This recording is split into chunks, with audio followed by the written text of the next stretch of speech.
So kind of anything below that sells below like a $15 price point is just going to be brutally difficult.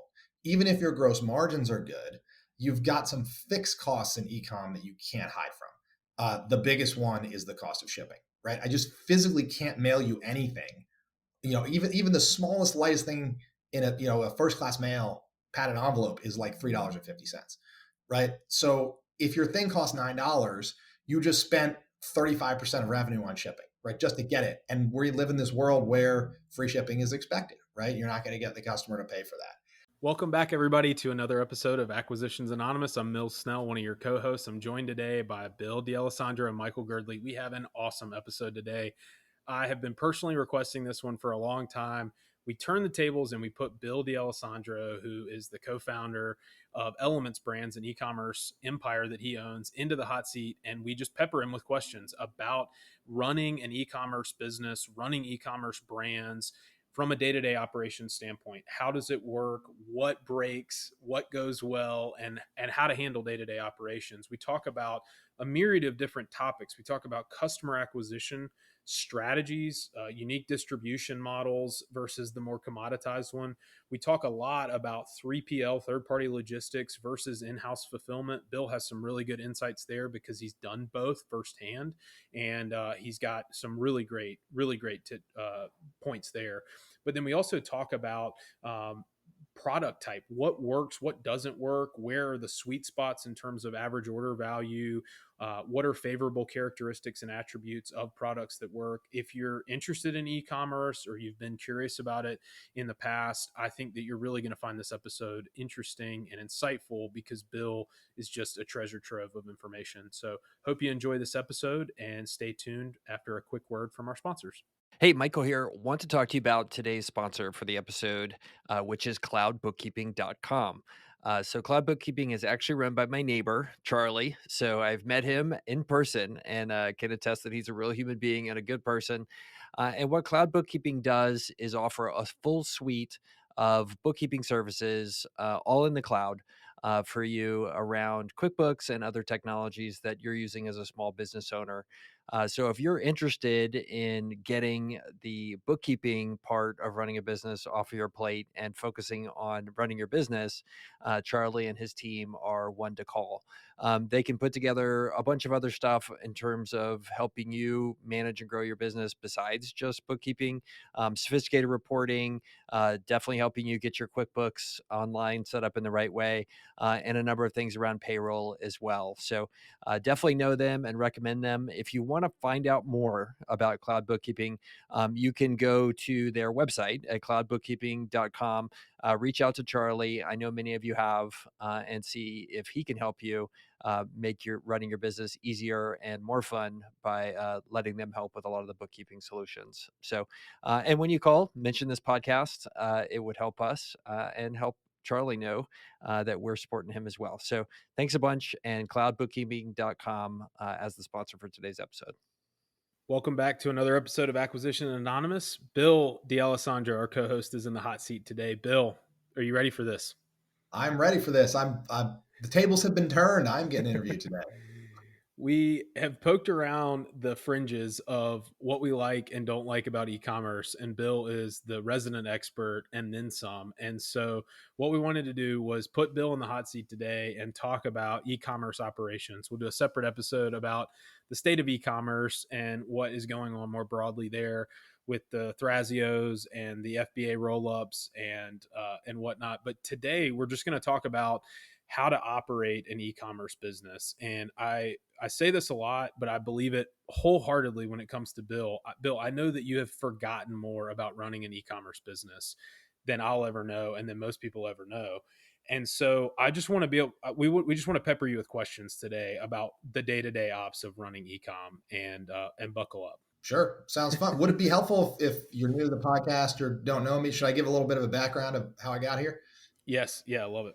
Okay, perfect. So, hey guys, if you're new to the podcast, Bill D'Alessandro, co-founder and CEO of Elements Brands. Elements Brands is an e-commerce holdco. We've been around since 2010. We have owned as many as 8 brands concurrently. We are down to 4 now. We've kind of moved up market and focused on bigger brands. We can talk a little bit today about why bigger brands are easier. We have about 50 employees here in Charlotte, North Carolina. We insource absolutely everything we can. So, some people kind of take the model in e-commerce of agencies, 4-hour work week, totally virtual org. We've kind of gone the other way. We have 50,000 square feet of warehouse sitting here right behind me. We pack all our boxes here in Charlotte, North Carolina. We even do some light manufacturing. We also have all in-house marketing, everything from Facebook ads to Amazon optimization to graphic design, videography, all that stuff in-house. So doing it for over a decade now, which makes me feel super old, and done 8 separate businesses, bought them, sold them, grown them, messed them up, all that stuff. So that's what we're going to talk about today. I love it. Bill, let's start with just talking about product type. So I think, there's certain things that obviously work well in e-commerce. We've talked in the past about things like average order value, the weight of items, the size. Uh, you know, it's easy to talk about in the extreme. I don't know anybody who makes great money selling like kayaks online or something like that because of how cost prohibitive it is to ship. But when you are thinking about or evaluating an e-commerce related business or product, run down the list of like must have attributes and hell no attributes. Like if it's one of these, it's an absolute kill. Okay. Yeah. So I think it's important to set the stage. E-commerce more and more is just commerce. So some of these attributes are things that make good industries to be in and sell products in, period.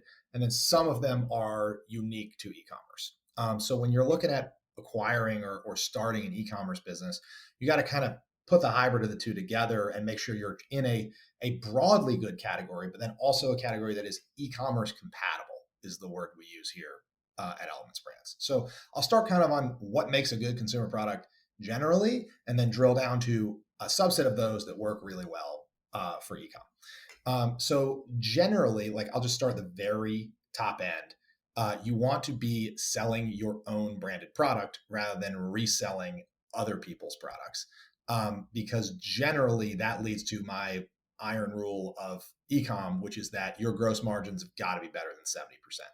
Got to. I mean, if you are operating on 50% or less gross margins, and here let's just define gross margin as revenue minus the cost of the product, right? I'm not doing like a fully loaded gross margin here with Amazon fees and everything else. But if the cost of your product, if your pure gross margin is not 70% minimum, I mean, 80 is better, you're just going to have a hard time. It's going to be a low margin business. And a lot of these reseller businesses are 50% or less gross margin businesses, and they're just hard. So that's number one. Yeah. Well, the question I had there was specifically Chewy's. Like, how do I think about Chewy's as one of the most successful e-commerce businesses? Or what is it about you kind of the mental model that you're proposing that makes Chewy's like such an outlier, right? Because they're not selling at 70% gross margin dog food, right? Sure, they have scale. They have Okay. so much more scale than you're ever going to see. I mean, they're building automated fulfillment centers. I mean, if you want to go for that, like there are venture backable home run swing models, but like Chewy is slugging it out for customers with Amazon. Like if that's the game you want to play, good luck to you. If you're listening to this podcast, Jeff Bezos, my hat's off to you. But I think most of our listeners, probably not in the same league. Bill, run through 2 products. Like I know we've talked about lotions and potions, as you call it, and different things that really command a higher gross margin. And we've also talked about, I think I just remember one episode we talked about like a generic like shower brush for your back, but what are some ones that come to mind where you would say, hey, this is characteristically a higher margin, less commoditized product. Here's kind of the flavor of gross margins. And then give us the same thing on the more, just kind of generic stuff, just for frame of reference. Sure. So it's hard to talk about that distinction, Mills, with a little bit talking about brand and differentiating, right? So like if you take any one of the zillion start e-commerce business courses, they're going to tell you to go to Alibaba, like find the thing that's already and ask them to silkscreen your logo on it and import it and sell it on Amazon, right? That is a freaking race to the bottom because your product is not differentiated. You don't have a brand. That same factory in Alibaba is selling it to 10 other dudes. Some of them are in China, right? And they're getting a better price because they know the guy at the factory. And it's going to be a race to the bottom. And talk about things that destroy your gross margin, race to the bottom on price. The only way you can hold price is if you've got something actually differentiated. So you will generally see stuff that the more commoditized it is, that you will see lower gross margins. The more differentiated it is, you'll likely see higher gross margins. So if you think about things that get commodified, it's sort of if you can pick it up, hold it in your hands, and know exactly what it is. And you think about something that kind of have some more je ne sais quoi brand power that can command higher gross margins. You think of things that like a jar of skin cream. Like I can just believe that maybe because of the brand on it, there's some magic in that jar, right? And I can't necessarily directly compare two brands of skin cream, right? The brand carries weight. Even, anything like, I mean, even like granola bars, protein powders, like all of these, a lot of these happen to be consumables, and not all consumables are good. And there's some regulatory there, so we can get into that. But generally, like a wooden board would be example of something that's bad, right? You can just see that anybody, and you can directly as a consumer go, that board's the same as this board, and that one's 5% cheaper. I'm going to buy that one. Yep. So you want something that can be differentiated. Like cell phone cases, mouse pads, like just all the stuff that you get Brutal. absolutely bombarded when you search on Amazon. What about Bill? Yep. What about average order value and how that comes into play? I've heard you talk about kind of the death zone under a certain dollar amount. Is that the case for Amazon and your own.com? Yeah. So as I think about price point for products that work well in ecom, there's kind of three zones, and I'll call them like the death zone, the sweet spot, and the considered sale zone of difficulty on the high end. So kind of anything below that sells below like a $15 price point is just going to be brutally difficult. Even if your gross margins are good, you've got some fixed costs in ecom that you can't hide from. The biggest one is the cost of shipping, right? I just physically can't mail you anything. Even the smallest, lightest thing in a first class mail padded envelope is like $3.50, right? So if your thing costs $9, you just spent 35% of revenue on shipping, right? Just to get it. And we live in this world where free shipping is expected, right? You're not going to get the customer to pay for that. I mean, just you've got to sell so many. We had a brand once that sold a sunscreen product, which again, seasonal products also miserable. We can get into that later.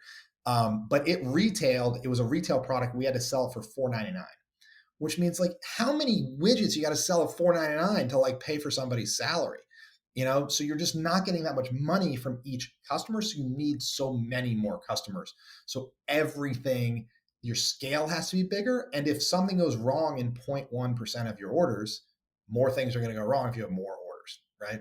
So just generally, small price points mean your fixed costs hurt you more, and you've got to move more units to do the same profit, which increases the chances of pains in the ass. So anything below $15 is freaking brutal.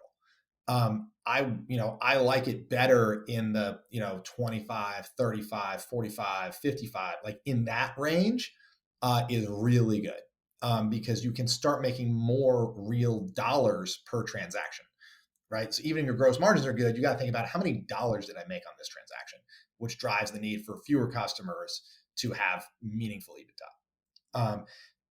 And yet those price points are still not high enough that people are going to think really hard, like need to talk to somebody to buy it, like all that stuff. So once you get kind of over the $100 price point, you get into the high 80s, 90s, you start to get people thinking a lot more. You're going to have a considered purchase. They're going to need to read more content. They're going to need to compare it. They're much less likely to see a Facebook ad, click it, come to your page, and transact right there, kind of that immediate last click funnel.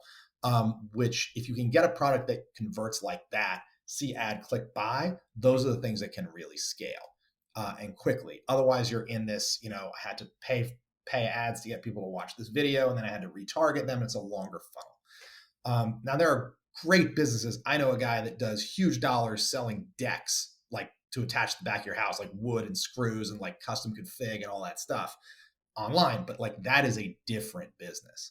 Like you got to have some real expertise. There can be moats there, but it's a different business. So there's the bad ones, which are cheap, the ones that are easier to run, which are kind of 50-ish dollars. And then there's the considered purchase, which are complicated to run, but can still work. Where does intellectual property or kind of custom made or kind of proprietary products, does that slide the scale in any direction? Yeah. So the more custom, unique intellectual property you have, the better, right? Because that's a way to differentiate not just on price. The less IP, the more commodified it is, the only lever you got is price. There's now you got to be also really clear what is actual defensible IP. A lot of people have a trademark. That is like the bare minimum. Like unless you spent millions of dollars promoting this trademark and there's actual brand awareness, that trademark ain't worth much. If you've got patents, okay, maybe interesting. You better talk to a patent attorney to figure out how easily circumvented those patents are. And further, you better look in the mirror and ask yourself if you're willing to dedicate, $500,000, $1 million a year to defend those patents when people in China definitely infringe on them. A patent's only as good as your willingness to defend it. So you got to the better moats, the better IP is more something that's actually complicated, right? That's hard to do, that you've got a proprietary supply chain, or you've got some je ne sais quoi in the brand that customers recognize it and believe it's different and better. Those are the types of IP that work. If you've just got like a patent on a wooden board and everybody can see that and they start selling wooden boards, like you're going to be playing whack-a-mole for the rest of your life and the lawyers are going to get rich. Mm-hmm. Bill, what about dimensions and weight? I know that weight obviously plays a big role in the shipping cost, and that can eat into your profit margin pretty significantly. But I'm also thinking about odd size packages. Like a kayak is heavy and it's big, but like a kayak paddle is really big and light, and it's probably also cost prohibitive. How does that come into your kind of evaluation and equation? Yep, great question, Mills. So there's kind of two angles. I mean, when we think about e-commerce compatible, the way I think about it is I say revenue dense. So when you think about kind of like linear inches or ounces, you want a lot of dollars. So to use your kayak paddle example, right? That thing might retail for $50, $100, something like that. So you might go, oh, it hits the price point game, right? But it's huge, right? So it's not very dollar dense like per square inch, right? So this kind of falls down the list. Think of something like a diamond, right? Really, really value dense. Think of something like and that's expensive and small, like that's the best, right? Now think of something like a bottle of Gatorade, right? It's still relatively small, right? But it costs $1. It's so cheap that there's not much value density there, even though it's small. So you want to find something that essentially is small, light, and expensive, and that would be the best. Anything more than kind of, and specifically on Amazon, they charge you differently based on size. There's certain size breaks. You can, if you Google fulfillment by Amazon size breaks, you'll find them. But it's roughly like larger than a shoebox. They're going to start dinging you for oversize. Now, of course, you can build it into your pricing. And a lot of times, you've been using the kayak example. I know a couple guys making 7-figure a year selling kayaks on the internet. It can be done. You can price it in, but it's harder and it's really specialized. What about, Bill? I mean, what about the way that the fulfillment happens on this? Let's talk about in-house fulfillment versus 3PL. You guys have made, like you said, a dedicated decision to fulfill on your own. You obviously can't start that overnight. It would be very cost prohibitive, I would think, and that's why a lot of people go the 3PL model. Um, do, where are those breaks in terms of scale, where all of a sudden it now makes sense to go in-house and start to handle your own distribution? And what are the complications associated with doing that? I would think, you have to make the technology be able to talk to each other. You have to have the staff to be able to receive and pick and pack and ship. But I'm making it sound easy from the cheap sheet seats over here. You have the warehouse at your back. What's the difficulty? What's it like? Yeah, so the choice here really comes down to how simple is your operation. So, at a high level, your options there are these companies called 3PLs or third party logistics firms who are outsourced fulfillment providers, right? You send them their stuff. You send them all your stuff. You send them your orders every day, On a right? pallet, And right? their employees put them in boxes. Yeah, you send your stuff on the pallet, they keep it all, and then every day you send them the orders, right? And you also send them the, hey, you got to send this much to Amazon, and hey, you got send this much to this retail store, to Walmart or whatever, right? And they're your outsourced warehouse. So when I say 3PL, that's what I'm talking about. The alternative is, of course, you hire the people, you lease the building, you do it in-house. There are pros and cons to each. And it really comes down to how unique is your process. If your process is as easy as I've got 5 SKUs or 10 SKUs or 50 SKUs even, right? And they come in all from the manufacturer in boxes that are labeled what they are, and they just need to be racked and then sent back out, and they go in a brown box and they go, small parcel carrier, and they go D2C. That is red meat for a fulfillment provider.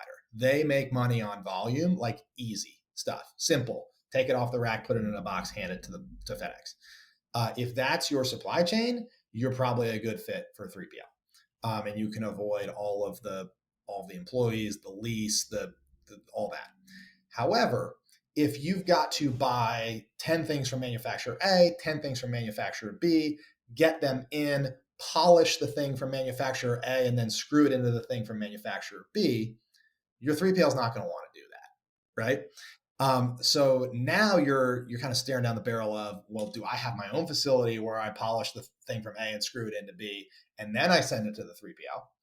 And if I'm doing that, should I just send it out of my facility and not have the 3PL at all? You'll also see that it's really shockingly hard, even in 2022, to find 3PLs who are damn good at resupplying Amazon. And Amazon, resupplying Amazon is a big part of an e-commerce business, any e-commerce business these days. And there's, the box labels got to be right. Like there's some complexities to that. There are specialty FBA prep fulfillment centers that will do it, but you got to find one that really can. And then the thing that everybody hates is like if you sell in Walmart, getting that right with a 3PL can be a real pain in the butt. So for us, the reason, well, maybe I'll leave it there. Any questions on kind of the framework? Yeah, what's the pricing structure like for 3PL? Are there, like, you have receiving fees, per pallet, you have picking, packing fees, all those different things. Walk us through the 3PL pricing scheme and the in-house pricing scheme, because some of those costs you're going to bear either way. Some you're going to bear, on your own if you're doing it in-house. Sure. So if I could characterize 3PL pricing, it is like the definition of the phrase death by a thousand cuts or nickels and dimes or whatever you want to say. A 3PL bill can take you hours to dissect. So here's generally how it works. At the core of it is going to be what they call their fulfillment fee, like their per order fulfillment fee. This will generally consist of like a base fee that includes the first item and then additional pick fees for any further items in the order. As a rough order of magnitude, you'll probably pay about $2.50 per order as the base fee, and then probably like 30 cents per additional item. So in a simple order that has 2 items, you will pay $2.50 plus 30 cents for the second item. You will pay $2.80 as the fulfillment fee. Sometimes the fulfillment fee will include cardboard and tape and padding and all that stuff. Sometimes that will be priced separately. If it's priced separately, they will typically procure it for you and then just charge you like a 5% margin on top of cost. Then they're also going to charge you, of course, for shipping, right? So FedEx is going to charge them and they're going to charge you. So you might think that, oh, well, whatever the price FedEx charges them is, they'll just charge me. Nope. So it turns out like a huge portion of the 3PL profit structure is that they negotiate a great discount with FedEx, UPS, Postal Service, et cetera, and they pass some of the discount on to you, but not all of it. And they usually are not transparent in exactly what their base cost is. So while you will pay a price that is probably better than what you would have paid if you had gone to FedEx directly, they're going to make a margin on that. So you may even ask, if you're going to 3PL, that they be open with how much margin they're making on that. So when their prices go up or when their prices go down with more volume, they bring your price down with it rather than hold your price and just take more margin. So that's a negotiation point. They're also going to hit you with all kinds of fees. They'll typically charge you like a per pallet per month fee, based on how many pallets you have with them. They'll charge you sometimes. per bin per month. They'll sometimes charge you a per receipt fee. So if you send them a container, like they'll charge you $100 to unload it. If you send them a small parcel, they'll charge you $50 to just to get it and log it in. They'll charge you if you need any special projects, like if you need them to polish A and screw it into B, they can quote you and charge you per touch. They'll often charge you a per label fee if things need barcodes, 10 cents here, 20 cents here. So you get a lot of fees with a 3PL. All that being said, their business model is labor arbitrage. So they pay somebody X per hour and they figure out how to charge you X times 1.5 per hour for that person. They're all just backing into that is really how it works. Yep. What about in-house? I mean, then all of a sudden you turn the labor arbitrage into your own opportunity cost and you employ those folks and you keep them busy and you still have a lot of those same costs. You still have to pay to ship the stuff. You still have to pay somebody to receive it. You still have to, buy the cardboard and the packing paper and all that stuff. Right. But you might be tempted to go, wow, I'm going to save so much money. I'm not going to pay the markup on the cardboard and I'm not going to pay the 50% markup on the labor. Like, this is going to be freaking great. It's definitely going to be cheaper. Maybe, right? In general, I don't think it's cheaper because what's baked into that markup is their rent, right? Like their HR overhead, benefits for those people, all of that stuff. Like, there's more costs than you think. Like, to set up your own fulfillment operation, you're going to need a space, you're going to need a lease, right? You're going to have to commit to a long-term lease, right? Typically, you may even have to personally guarantee that lease. So there's definitely risk there. Can't be scaled down as easily as a 3PL could. You have to commit to people, which again can't be scaled down as easily, right? And you're also, and this is the big thing for me, you're going to have to worry about it. Like very quickly, like I think we talked about a business on here where like one guy calls in sick and you're driving the truck. Like one guy calls in sick and you're packing boxes because you don't get paid. And those orders come in every day and they never stop. It's a never ending avalanche. And if your guy says, hey, screw you, I quit, boom, you're in the warehouse. Just like that. If you're with a 3PL and their guy quits, they got 10 more, they just slot them in and you don't even know about it. And that's their problem. So you got to be really sure that you want that level of critical function to be in-house, and your org will probably not be as deep as the 3PL's org in that area. So that to me is often why people pay the 3PL markup. And also just they just don't want to deal with it, like a whole bunch of employees. Does it provide some structural advantage for you guys, Bill, with the products that you sell at Elements Brands? Is there that kind of we need to put things together component? Is it quality control? Is it flexibility, autonomy? What made that decision for you guys, and has it always been that way? Yeah, so we actually started with a 3PL way back, and then I wanted to kill myself, so I insourced it. Like, I don't let me make 3PL sound like all sunshine and rainbows, right?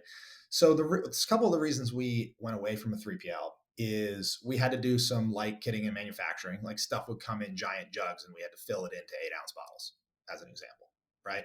3PLs don't like doing that type of stuff. Like, it's too messy. It's too much. Like, they'll screw things into each other maybe if they don't need any power tools, but like any more than that, like they don't like to do that. The other thing, so there's a couple things on the flexibility side was that from a customer service perspective. So with a 3PL, let's say Mills, you order a red widget from our website. Our integration sends to the 3PL. It's in the 3PL system. 15 minutes later, you call our customer service. You go, I didn't want a red one. I want a blue one, right? And you as the customer expect that to be obviously no problem. They're the same price, just switch them out. What would happen with regularity I'd have to be like, okay, hang on, customer. I'd have to pick up a second phone line, right? Or I'll say, customer, I'll get back to you. I got to call the 3PL or got to log into their system. I would find that order had already been packed. Well, good. My 3PL packed the order real fast. Like, they're doing their job, but it's already packed. And because they're a million square foot facility, they can't go get it off the dock. Like, it is effectively shipped as soon as it's packed. So now I have to ship the customer the original red one they ordered. I got to ship them a blue one also. And then I got to either decide the red one is lost and they can keep it, or try to issue them an RMA. And then I got to call the customer back. And before you know it, I've now burned an hour on this whole situation, and the customer doesn't understand why they're getting two things and have to return one.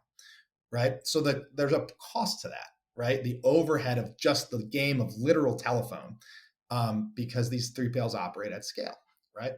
And the other thing is sort of custom projects. So in our business, we'll want to try, just as a simple example, maybe we want to try a new bundle on Amazon, like one of A and one of B.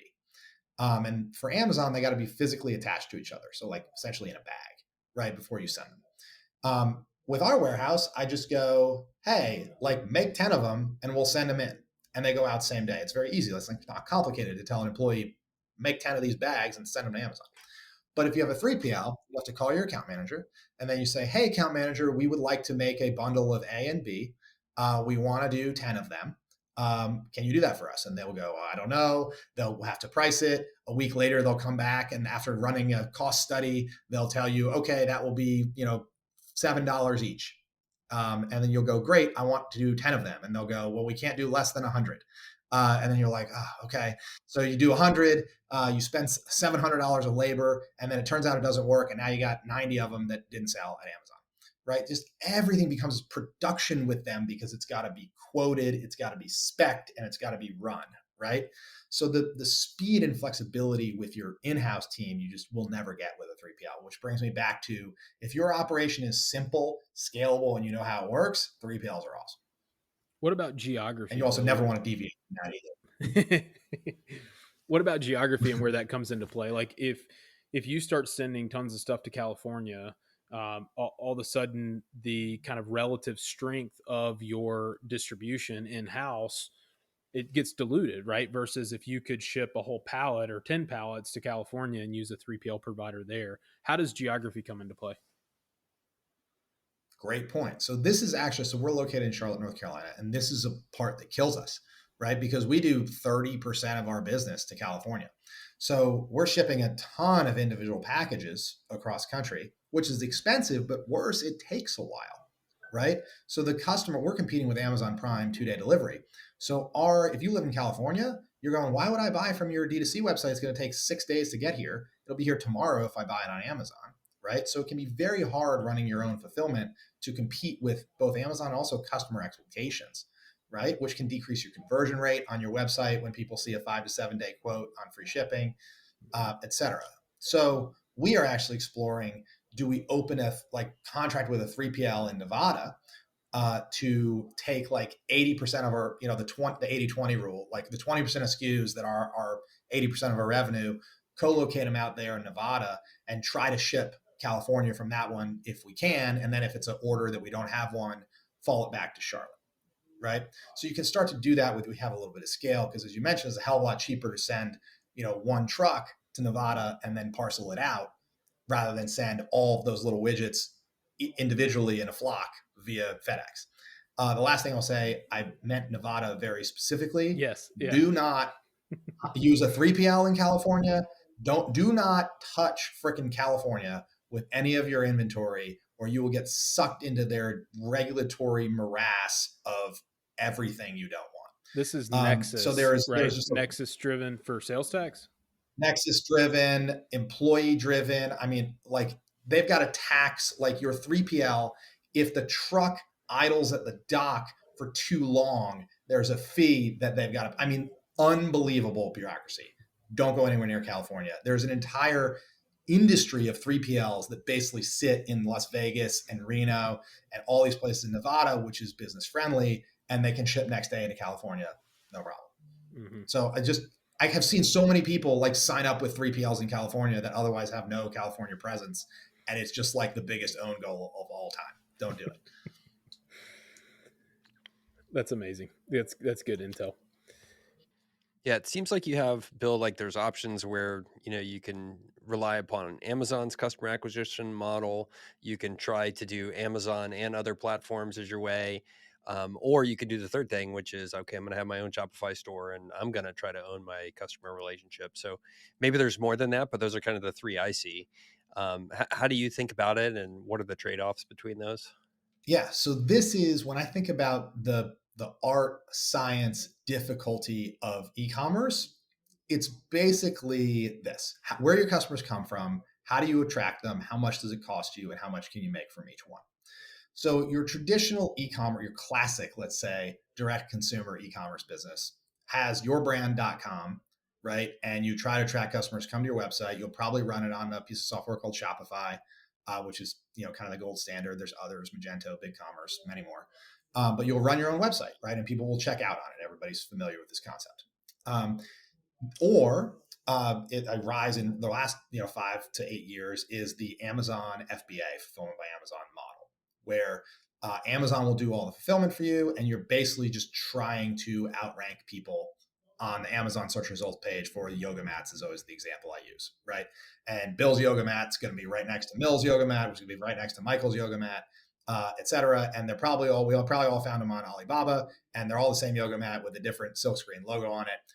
And if you were listening earlier in the podcast, you will realize that this is not a product you should be selling, right? Because you're slugging it out for rank on the search term yoga mat on Amazon, right? So in that case, if someone buys the Michael Girdley yoga mat on Amazon, Amazon will process the transaction. They will take a fee for doing so. That fee is about 15%, depends on the category in, but almost always 15% is right off the top. And then you also pay them a fulfillment fee of a couple bucks an order. And that's kind of analogous to that 3PL pricing structure we talked about earlier. And they will, and in exchange for that, you get access to their entire network of next day, everything, the drone drops it off, all that stuff. So those are kind of the two big customer acquisition channels. And people might go, screw this Amazon thing. I don't want to be dependent on Amazon to bring me my customers. I want a .com business, right? Yeah, but what you don't realize is where those customers come from, right? They come from Google searches and they come from Facebook ads or Instagram ads, right? So there's really no way, and this is sort of one of the things that, if you get me on a soapbox after a couple beers that depresses me about the current state of the consumer internet, right, is you pay the tax man.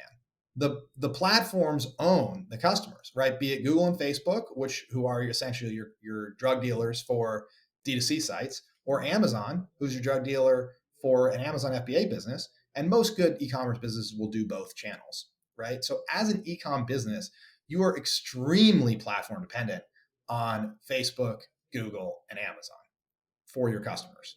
Yeah, and I thought there was a good interview with Mark Andreessen probably 2 weeks ago where he said, "Oh, everybody says email is the last bastion of freedom because you just get your email list that you pay for it once, then you get to resell to those people." And his point was, do you see how many people are using Google Mail, like Gmail, as their stuff? You have to get blessed by Google to be able to continue to market to your customers via email. So there is not really the free internet that everybody hoped there was. It's totally controlled by the FANG gatekeepers at this point. It is. And that's why when you see a lot of these businesses transact, a lot of the value ascribed is often in essentially the relationship with the gatekeeper, right? Like if it's an Amazon FBA business, it's how many reviews does it have? Where does it rank? Like, is that defensible? We can talk about that, et cetera. And you're basically buying a position on the search results page for yoga mats. Same thing on the D2C side. Like, does this have really strong SEO? That's just another way of saying how good is its relationship with Google, right? Or like, can this business reliably acquire customers through Facebook ads, right? Does it have a good marketing engine, but it's just, is it in Facebook's good graces, right? So a lot of the value of these businesses and the scalability of these businesses come from being able to attract customers through those channels. Bill, who has or what are some of the unique distribution models that you've seen other than those big ones? I mean, I'm thinking about things like, something that's maybe a regional niche, or maybe it's just having a massive Instagram following and it's not paid, it's not pay per click or paid customer acquisition, but it's something that's a little bit more organic. And I'm sure there's a lot more. What are some things that you see that work? Yeah, so a couple ones that can work. So let's talk about like huge Instagram audience. Mills, you and I have talked about a couple businesses like this offline. These businesses are really interesting because, and I'll call them influencer businesses, right, as a category, right? Somebody or some brand with an audience, right, that you can talk to that audience and sell them stuff. The pros here are that there's a little bit of cult of personality, right? Like they recommend this yoga mat, like people are going to buy it, right? They've got essentially free distribution, and not just free distribution, but they're very influential with their distribution, right? So you can drive, this is a celebrity brand. essentially, right? And we might not be talking about celebrity in the classic sense. This might be in more of the influencer sense. But either way, this is a person that can drive dollars. This is interesting, right? Because it's kind of unique. However, Instagram followers, right? And the trend has been that Facebook has more and more been decreasing your reach on your organic posts and making you pay to reach those folks anyway. So the power of that model, again, comes back to how willing is the platform to let you access your followers for free. If it's got a huge email list, Michael, like you said, how willing is Gmail to drop your email into the inbox, not at the promotions tab, right? Are you willing to pay to be in the inbox? Because Google will sell that to you. So these influencer-based businesses are really critically dependent on actually being able to reach the audience. The other thing about an influencer-based business, though, it's very difficult to sell and very difficult to acquire. Because, I mean, I'll just take the classic example of the Kardashians and her brand, which she sold to Coty for $600 million. Freaking crazy, right? But as soon as, like, would you want to be the one that buys a business from a Kardashian who no longer has a financial interest in the business, right? Like, her posting on her Instagram account is what's driving this business. And yeah, even if you get a consulting agreement or whatever, you think she's going to promote it with the same zeal that she did before, right? She's appearing less and less in your marketing, all that stuff. So these things become cults of personality. They're almost never transactable. So it's a double-edged sword on an influencer business. I can talk about one other really interesting distribution model I've seen. This, like, ultimately, like, the one that got away from me is I should have bought this business. If even to, see how it played out. So I saw this business for sale. They had a contract with McDonald's, and what they sold was basically uniforms, sauce, training manuals, like all the stuff that wasn't the food in a McDonald's. Like, if you were a McDonald's franchisee, you were told to go to this website and buy the stuff for your store, for your restaurant. And I was like, what an incredible monopoly, like state granted monopoly. And I mean, I don't know if their margins were that good, but captive audience, they have to buy your stuff. No one's coming in to compete with you, right? Those people are coming to you. You're not dependent on a platform. I mean, McDonald's your platform you're dependent on, but you're not dependent on a big tech platform, and it's just a license to print money. There's a business like that in Greenville, South Carolina, Ubi. They do Chick-fil-A uniforms. It's not e-commerce, but basically if you're a Chick-fil-A operator, you got to use them, and it's a license to print money.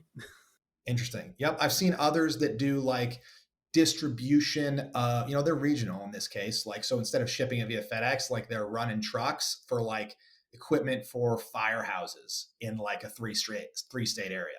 And all the orders come in via e-commerce, and then they just send trucks to the firehouses. They're just like currently just running loops. So stuff like that is really unique and interesting, where it's more offline based on regions than it is like slugging it out on an Amazon or a Facebook or Google search result page. And I think it's a testament to some of the creative stuff you can do when you have a business that's at scale, like a Chick-fil-A, or actually the anecdote that comes to mind a lot. And I don't know if this is true, but I was told that like when CrossFit was at like its peak brand, in order to promote other brands at the CrossFit Games and in their media, they would actually insist on ownership stakes and warrants in those companies. So, I don't know how much the original ownership owns of Rogue. I think you guys maybe have heard of that. It's like an American-made equipment manufacturer, become very popular, and a great business. But like they rose to prominence on the back of CrossFit. And it's akin to these landlords who host like restaurants inside of their buildings and say, okay, great news, your rent is the greater of this number of dollars or 10% of the gross. Those are the two numbers. So would you like the space? So like it's just an amazing thing when you have a platform like that where you can kind of dictate what the pricing power is going to be. And then similarly, these businesses, when you have a platform and you can bolt stuff on it, like Chick-fil-A is, double clicking on it, I'd be curious how many of those uniform businesses have to cut a really special deal to the people behind Chick-fil-A to be able to sell into their employee base. Yep. It's basically whatever Chick-fil-A asks, the answer is yes. And so they do all kinds of things that aren't uniforms, because it's like, well, Chick-fil-A asked us to do it and we're not going to lose their uniform business. So sure, we'll try and, fill in the blank. We'll try and do this for them too. Well, and it's also, you're talking about exactly why like retail chains work, because, you start to be, okay, if you're Target or Walmart, then there's nobody else. Well, the reason they got to be so big is because they can create all this leverage amongst all these small suppliers and just dictate and tell them, okay, this is what it's going to be. So either you're Procter and Gamble and you have a brand that provides some leverage over Walmart, or you're totally screwed. Those are your two options. And the business supplying Walmart is, three people in a dingy office in Brooklyn, barely scraping by. And, it creates this really unique dynamic. So, Bill, let's talk before we wrap up about the holy grail, right, of e-commerce, which is lifetime value of customers, and how that plays into if you're selling, a consumable product versus a one-time use product, and all the different dynamics that surround that. How do you think about those things, especially when maybe you all of a sudden you've talked about getting in with a customer at Amazon and then trying to migrate them to your own.com or upsell them additional products. Talk to us about that whole framework, because I feel like that's the secret sauce in a lot of ways. Yes, good points, Mills. So when we just talked about, you slug it out on Amazon or Google or Facebook, whatever, to acquire this customer. Michael, you kind of touched on email, but it really comes back to, okay, so what? I sold them $50 worth of stuff. Is that the end? Is it the end of our interaction? Ideally, in a good business, the answer is no. So it comes back to this metric called lifetime value, which is on average, if somebody buys from you, how much will they spend over the lifetime of their interaction with you? Hopefully it's more than one purchase, right? So the ways you get them to more than one purchase are you get their email address. You hopefully then try to sell them more of the same thing or other things that your brand also sells. So if you're selling them, skin cream, ideally they're consuming it all day, every day, right? And a month later they need more.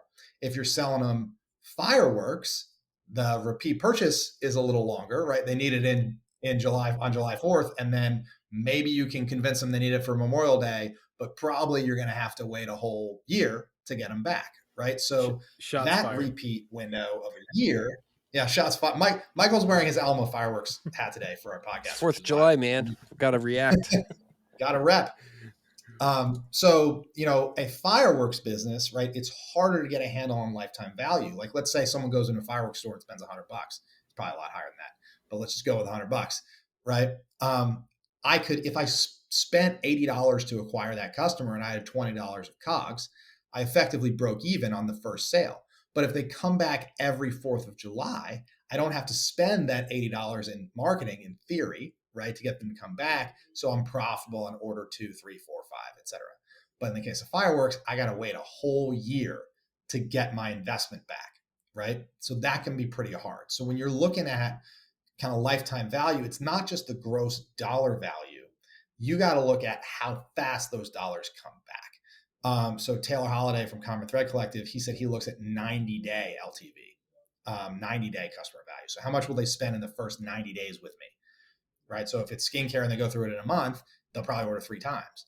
Like that's better than 3 times taking 3 years.